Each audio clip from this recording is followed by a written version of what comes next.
Let's talk about mixing on the fly versus playing pre-planned sets. From the point of view of how creative and technical you're being in your mixing. This is from one of our students who wrote this. I'll read it exactly. Something I have struggled with is mixing on the fly rather than playing a pre-planned set.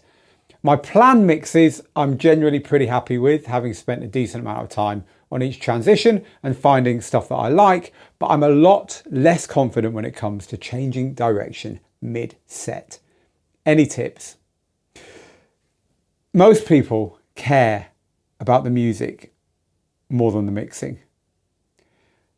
That is the biggest single thing that any DJ struggling with this needs to take on board.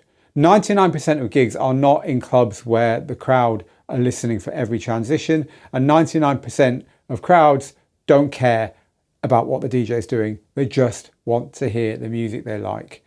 If you can keep that as your mantra, everything becomes easier. That said, I want to talk through the tactics to help with this, and we've taught thousands of DJs exactly this. It's 3 of the 5 steps of DJing that we teach are concerned directly with this. So let's talk about how you approach this issue. Mixing on the fly, where you're having to react and play the right song next for the people in front of you, against pre-planned DJ sets where you got every transition nailed. They sound amazing, but hey, what if people don't want that music? Hint, that's nearly all the time. So the first thing is to know your music. You have to know everything that's in your collection, because you're going to be using that collection and you're going to be using that collection to find the next track to play, and then the next track to play, then the next track to play. If you've got a collection that's full of music because you think you've got to have a huge collection to be a DJ, but you're not confident playing most of those songs, then really you don't own those songs. It's only when you own and know and have figured out when you're going to use your music collection that it actually is your music collection. Otherwise, it's just a load of ones and noughts on a hard drive. So keep your collection small. Don't hoard music for DJing. Just get the stuff that you've used recently or you think you're going to use in the near future, and everything else doesn't belong in there, not for now. Learn the tracks you've got, be really confident playing them should the need arise. That's the first thing. The second thing is plan for gigs, but don't plan DJ sets. So what do I mean by this? Well, there's a big difference between planning the music you think you're going to play at a gig, and by gig I mean anything. Could be anything from, you know, the biggest club down to just playing a mixtape that you're going to record and play to your friends or whatever. Plan for an individual performance, but don't plan what you're going to play in that performance. And there's a big difference here, right? You can plan a set down to every transition, or you can say, all right, what music is likely to work with the crowd that I know I'm going to be playing in front of, or recording a set for, or live streaming to? What music do I think is going to work? Who's coming? Who are they? What do I know about them? Etc, etc. And from that information, from that thinking about your crowd, you put together a crate, a set list, a playlist, whatever you want to call it, of tracks. It's almost like packing a DJ record box back in the day. You put together enough music for that DJ set. It's an hour long and you play 20, 25 songs in an hour. Well, you're going to put together 20, 25 songs. And then you're going to do exactly the same thing again until you've got double the amount of music that you're actually going to play. And the reason we do the same thing again is twofold. One, so that we can make sure that if the audience isn't who we think they are, they're younger, they're older, there's people we didn't know from a different type of background who've turned up, or they just want something different that night, or whatever, you thought about it, and that extra set, if you like, that plan B set is there to help with that. But the second reason that we do this is that when we've got a virtual crate packed full of music that we're pretty sure we're likely to need half of it, right? And the other half, well, there's a good chance we're going to want to play it, or we might just feel like playing it or whatever. That's enough for you to be able to play a proper DJ set where you're reacting to the people in front of you, where you're picking something that's likely to work next every time, every transition, but not so much that you're looking at a whole collection of however many thousand tunes and not having a clue what to play next. It's like doing your revision before an exam. You've thought about the crowd, you've thought about the venue, you've thought about what you've been asked to play, and you have made your very best guess and planned a set accordingly. But you're not going to play all of that music, so you've still got that wiggle room. And that's when you see DJs who are just like, they look like they're just having the time of their lives. They're not spending an awful long time finding the next track to play and so on. Yes, DJs who play every night, DJs who've been doing this for decades, they don't need to do what I just said. because they do it all instinctively. But everyone else, people who are playing 1 or 2 gigs a year, you need to do this. You need to go through this process. It's your revision to get up to speed, right? So plan for gigs, but don't plan sets, and take about double the music that you're going to need. All right, the next thing, this is where we move on to the mixing. We've got 5 steps, 5 ways we teach DJing: gear, music, mixing, performing, and success. And this is, we've just moved on to mixing from music. There's only really 5 transitions that you need for a DJ career, never mind for one DJ set.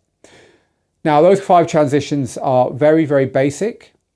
If you add in a couple more that use the effects that are nowadays on most DJ gear, reverb and echo, then you've got 7 transitions that really will do you in any circumstance.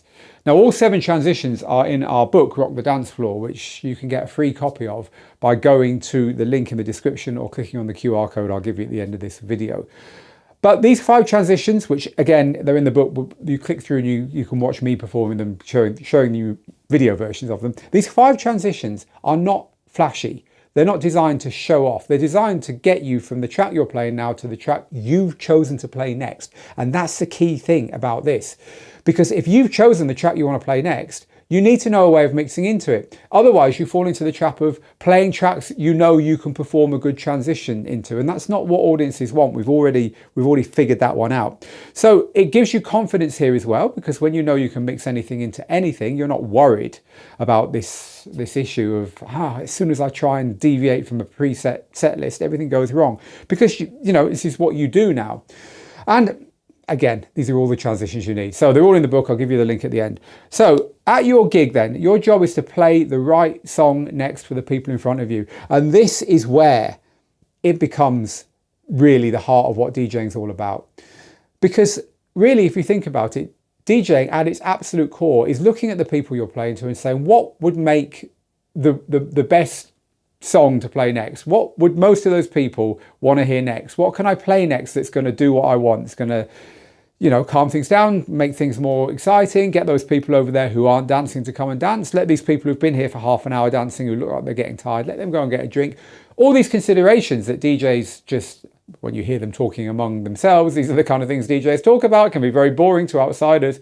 All these kind of things. This is what's going on in a good DJ's head at all times. So at this point, you know your music. You've only got enough music for the set plus, an additional set should you need it in your field of view. Of course, you've got all your other music there, but you're playing from this preset. At this point, this is what you're thinking about, and you're thinking about it over and over again. You're transitioning from beginning to end in your DJ set.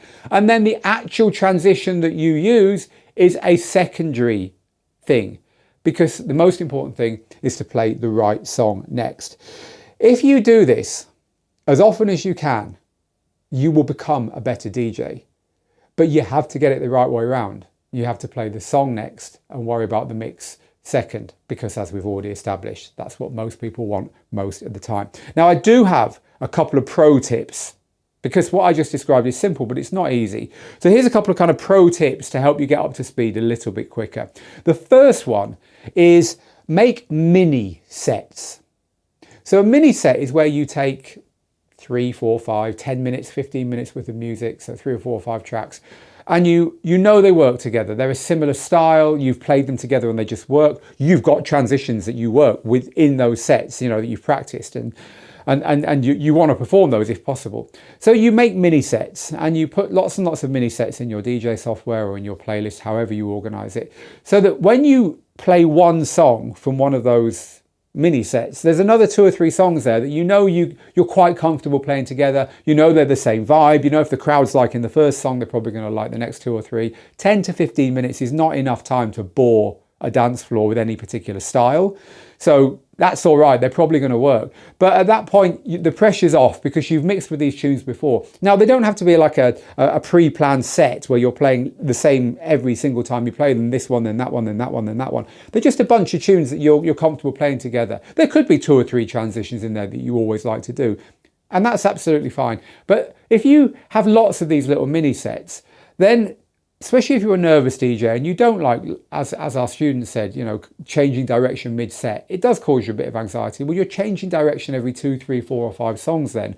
not every 2 minutes. And that can be just enough to take the pressure off you and let you think about the important things that you should be doing.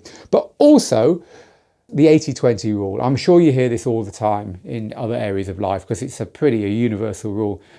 80% of the time do one thing, 20% of the time do the other, right? So if you can 80% of the time be playing from little mini sets where the transitions are just completely standard, there's nothing special about them, they just work, and you're confident you can do them. Again, I'll tell you at the end how to watch me doing them so you can practice them. If you do that 80% of the time, then the other 20% of the time is your time to shine. Yes, you've got a little routine you've practiced. Yes, you've got something you know is going to really open people's eyes. Yes, you've got something you're not sure if it's going to work, but you want to be adventurous. You want to be more than a jukebox. You want to do something that hopefully people will remember. If it doesn't work, it's just one thing, right? In a whole DJ set. 20% of the time, maximum, is what you should be allocating to this kind of stuff. So if you follow everything I just said, you're going to find your DJing is much more chill, but you're going to learn a lot quicker as well because you're doing stuff in the right order. Song first, mix second. So that is in answer to one of our students' questions. If you'd like to get a copy of the book, then go to that QR code or just go to that link or look in the description where you can click on the link and I'll give you one of those as you sign up to be a Digital DJ Tips DJ School mailing list subscriber. I'd love to have you on our list. It's all free.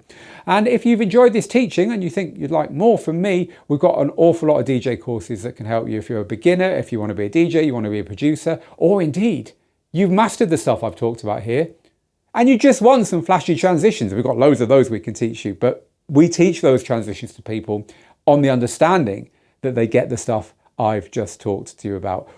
For all of those reasons, that's your first port of call, the Digital DJ Tips mailing list. And if you're already on the mailing list and it's time to buy some training, then come and have a look at our DJ courses page on the website where you can get all of our courses individually, which lots of students do, or you can look at one of the options for obtaining our all access pass. It's all over there at digitaldjtips.com. Meanwhile, for me, Phil, here in the studio, let me know your thoughts on this. Let me know how you deal with having to show off a bit with just the day-to-day DJing. We've all been there. My very first DJ set was written out on a little card, which I had tucked underneath the DJ booth as I was trying to put the needles on the vinyl because I was so nervous. We've all been there, but I'd love to hear what you think. Do let us know underneath. Meanwhile, from me, Phil, here in the studio, get good, get out there, make the moments. I'll see you again very soon. Bye for now.